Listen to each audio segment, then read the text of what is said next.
Hi viewers, welcome to my YouTube channel. ಇವತ್ತು recipe ಬಂದುಬಿಟ್ಟು ನಾನು ಬೆಂಡೆಕಾಯಿ ಸಾಂಬಾರು ಮಾಡೋದು ಹೇಗೆ ಅಂತ ತೋರಿಸ್ಕೊಡ್ತಾ ಇದ್ದೀನಿ.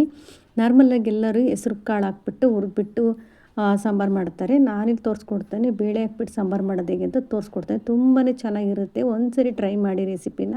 ಮತ್ತು ಯಾವಾಗಲೂ ಒಂದೇ ಥರದ್ದು ಹೆಸ್ರು ಕಾಳು ಹಾಕ್ಬಿಟ್ಟು ಸಾಂಬಾರು ಮಾಡ್ತೀನಿ ಬೇಜಾರಾಯಿತು ಅಂದರೆ ಈ ರೀತಿಯಾಗಿ ಒಂದ್ಸರಿ ಟ್ರೈ ಮಾಡಿ. ತುಂಬಾ ಚೆನ್ನಾಗಿ ಬರುತ್ತೆ. ನೀವು ಪದೇ ಪದೇ ಮಾಡ್ತೀರ, ಹಾಗೆ ಕಮೆಂಟ್ ಕೂಡ ಮಾಡ್ತೀರ, ಅಷ್ಟು ಚೆನ್ನಾಗಿ ಬಂದಿರುತ್ತೆ. ನಾನಿಲ್ಲಿ ಬೆಂಡೆಕಾಯಿನ ತೊಳೆದ್ಬಿಟ್ಟು ಹುರಿದಿಟ್ಕೊಂಡಿದ್ದೀನಿ.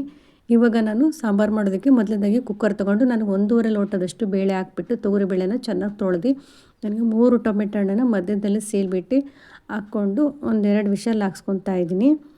1-2 ವಿಷಲ್ ಹಾಕ್ಸ್ಕೊಂಡ್ರೆ ಬೇಳೆ ತುಂಬ ಚೆನ್ನಾಗಿ ಬೇಯುತ್ತೆ.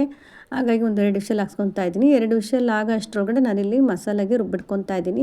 ನಾನೇನಿಲ್ಲ, ಸಿಂಪಲಾಗಿ ಸ್ವಲ್ಪ ಕಾಯಿ ಮಾತ್ರ ರುಬ್ಬಿಟ್ಕೊತಾನೆ. ಇದಕ್ಕೆ ಯಾವುದೇ ರೀತಿಯಲ್ಲಿ ಈರುಳ್ಳಿ, ಬೆಳ್ಳುಳ್ಳಿ, ಕೊತ್ತಂಬರಿ ಸೊಪ್ಪು ಏನು ರುಬ್ಬಂತಲ್ಲ, ಬರೀ ಕಾಯಿನ ಮಾತ್ರ ರುಬ್ಬಿಟ್ಕೊತಾ ಇದ್ದೀನಿ. ಇವಾಗ ಒಂದು ಪಾತ್ರೆ ತೊಗೊಂಡ್ಬಿಟ್ಟು ಸ್ವಲ್ಪ ಎಣ್ಣೆ ಹಾಕಿ ಈರುಳ್ಳಿನ ಚಿಕ್ಕದಾಗಿ ಕಟ್ ಮಾಡ್ಕೊಂಡು ಈರುಳ್ಳಿನ ಎಣ್ಣೆಯಲ್ಲಿ ಚೆನ್ನಾಗಿ ಫ್ರೈ ಮಾಡ್ಕೊತಾ ಇದ್ದೀನಿ. ನೋಡಿ, ಚೆನ್ನಾಗಿ ಫ್ರೈ ಆದ ತಕ್ಷಣ ನಾನು ಹುರಿದಿಟ್ಕೊಂಡಿದ್ದೆಲ್ಲ ಆ ಬೆಂಡೆಕಾಯಿನ ಸೇರಿಸ್ಕೊತಾ ಇದ್ದೀನಿ. ನಾನು ಬೆಂಡೆಕಾಯಿನ ಮತ್ತೆ ತೊಳೆದಿಲ್ಲ, ಏಕೆಂದರೆ ಸ್ಟಾರ್ಟಿಂಗಲ್ಲೇ ತೊಳೆದ್ಬಿಟ್ಟು ಹೆಚ್ಚಿಟ್ಕೊಂಡಿರೋದ್ರಿಂದ ನಾನು ಮತ್ತೆ ಹುರಿದ್ಮೇಲೆ ತೊಳೆಯೋದಿಲ್ಲ. ತೊಳೆದ್ರೆ ಏನಾಗುತ್ತೆ ಅಂದರೆ ಅದರಲ್ಲಿರೋ ಪೌಷ್ಟಿಕಾಂಶ ಎಲ್ಲ ಹೋಗ್ಬಿಡುತ್ತೆ ನೀರಲ್ಲಿ. ಹಾಗಾಗಿ ಮೊದಲೇ ತೊಳೆದ್ಬಿಟ್ಟು ಆಮೇಲೆ ಹೆಚ್ಚಿಟ್ಕೊಬೇಕು. ನೋಡಿ, ಹುರಿದಿರೋದನ್ನ ಹಾಕ್ಬಿಟ್ಟು ಈರುಳ್ಳಿನ ಚೆನ್ನಾಗಿ ಫ್ರೈ ಮಾಡ್ಕೊತಿದ್ದೀನಿ 1-2 ನಿಮಿಷ.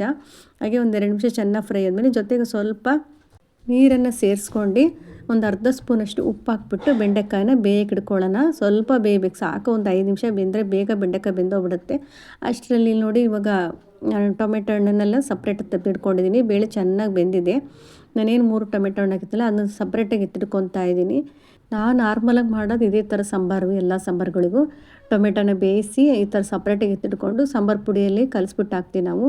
ಅದೇ ಥರನೇ ಅಭ್ಯಾಸ ಆಗಿಬಿಟ್ಟಿದೆ. ನಾನಿಲ್ಲಿ ನೋಡಿ, ಇವಾಗ ಟೊಮೆಟೊ ಹಣ್ಣು ಸಪ್ರೇಟಾಗಿ ತೆಗೆದಿಟ್ಕೊಂಡ್ಬಿಟ್ಟು ಬೇಳೆ ಎಲ್ಲ ತುಂಬ ಚೆನ್ನಾಗಿ ಮೆತ್ತು ಬೆಂದಿರಬೇಕಾಗಿದ್ರೆ ಚೆನ್ನಾಗಿರುತ್ತೆ. ನೋಡಿ, ಚೆನ್ನಾಗಿ ಬೆಂದಿದೆಯಲ್ಲ, ಇದು ಸ್ವಲ್ಪ ಮೇಲ್ಗಡೆ ನೀರು ತೆಗೆದ್ಬಿಟ್ಟು ಸೌಟಲ್ಲಿ ಈ ಥರ ಇನ್ನೂ ಸ್ವಲ್ಪ ಚೆನ್ನಾಗಿ ಸ್ಮ್ಯಾಶ್ ಮಾಡ್ಕೊತಾ ಇದ್ದೀನಿ. ನೀಟಾಗಿ ಬೇಳೆಲ್ಲ ಚೆನ್ನಾಗಿ ಮೆತ್ತಗಬೇಕು. ಅದೆಷ್ಟು ಚೆನ್ನಾಗಿ ಬೆಂದಿರುತ್ತೆ ಅಷ್ಟು ಚೆನ್ನಾಗಿ ಸಾಂಬಾರು ಟೇಸ್ಟ್ ಬರುತ್ತೆ. ಬೇಳೆ ಎಲ್ಲ ಸಿಗಬಾರ್ದು.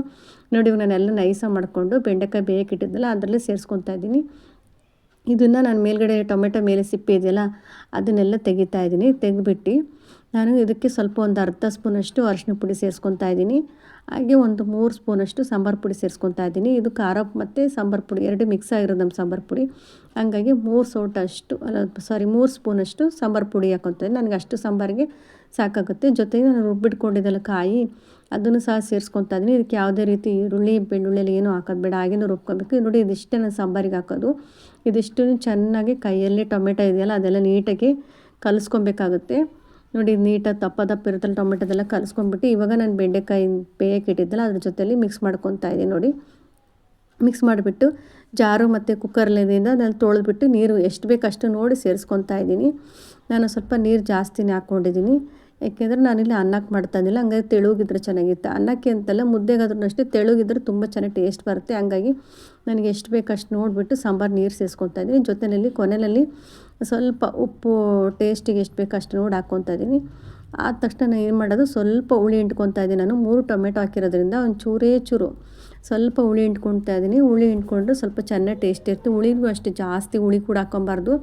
ನಾರ್ಮಲಾಗಿದ್ದರೆ ತುಂಬ ಚೆನ್ನಾಗಿ ಬರುತ್ತೆ. ನೋಡಿ, ನನಗೆ ಸ್ವಲ್ಪ ಗಟ್ಟಿ ಅನ್ನಿಸ್ತು, ಹಂಗಾಗಿ ಮತ್ತೆ ಸ್ವಲ್ಪ ನೀರು ಸೇರಿಸ್ಕೊತಾ ಇದ್ದೀನಿ. ಇದು ಬೆಂಡೆಕಾಯಿ ಮೊದಲೇ ಬೆಂದಿರೋದ್ರಿಂದ ಬೆಂಡೆಕಾಯಿ ಬೇಳೆ ಎಲ್ಲ ಬೆಂದಿರೋ ಸ್ವಲ್ಪ ಒಂದು 5 ನಿಮಿಷ ಕುದ್ರೆ ಸಾಕಾಗುತ್ತೆ.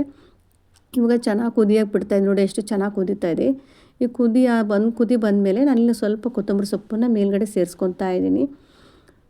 ಕೊತ್ತಂಬರಿ ಸೊಪ್ಪನ್ನು ಸೇರಿಸ್ಕೊಂಡು 1-2 ನಿಮಿಷ ಕುದಿಯೋಕೆ ಬಿಟ್ಬಿಟ್ರೆ ಬೆಂಡೆಕಾಯಿ ಸಾಂಬಾರು ರೆಡಿ. ತುಂಬಾ ಚೆನ್ನಾಗಿ ಬರುತ್ತೆ, ಟೇಸ್ಟಾಗಿ ಬರುತ್ತೆ. ಒಂದ್ಸರಿ ಟ್ರೈ ಮಾಡಿ ನೋಡಿ. ಬೇಕಾದ್ರೆ ಟ್ರೈ ಮಾಡಿ ನೀವೇ ನನಗೆ ಕಮೆಂಟ್ ಹಾಕ್ತಾರೆ, ಚೆನ್ನಾಗಿ ಬಂದಿತ್ತು ಮಾಡಿದೆ ಅಂತಂದೇಳ್ಬಿಟ್ಟು. ಬೆಂಡೆಕಾಯಿ ಜೊತೆ ಹೆಸ್ರು ಕಾಳು ಹಾಕಿ ಮಾಡಿ ಸಾಂಬಾರು ಬೇಜಾರಾಯಿತು ಊಟ ಮಾಡಿ ಅಂದರೆ ಈ ರೀತಿಯಾಗಿ ಬೇಳೆ ಹಾಕ್ಬಿಟ್ಟು ಮಾಡ್ಕೊಂಡು ನೋಡಿ, ತುಂಬ ಚೆನ್ನಾಗಿ ಬರುತ್ತೆ, ಟೇಸ್ಟ್ ಕೂಡ ಇರುತ್ತೆ. ಹಾಗೆ ಹೊಸ್ದಾಗಿ ನೋಡ್ತಾರೆ ಸಬ್ಸ್ಕ್ರೈಬ್ ಮಾಡ್ಕೊಂಡು ನೋಡಿ. ನಾನಿಲ್ಲಿ ಅನ್ನ ಜೊತೆ ತುಂಬಾ ಚೆನ್ನಾಗಿ ಬಂದಿತ್ತು. ಹಾಗೆ ಈ ರೆಸಿಪಿ ಇಷ್ಟ ಆಗಿದ್ದರೆ ಲೈಕ್ ಮಾಡಿ. Thank you for watching. Thank you.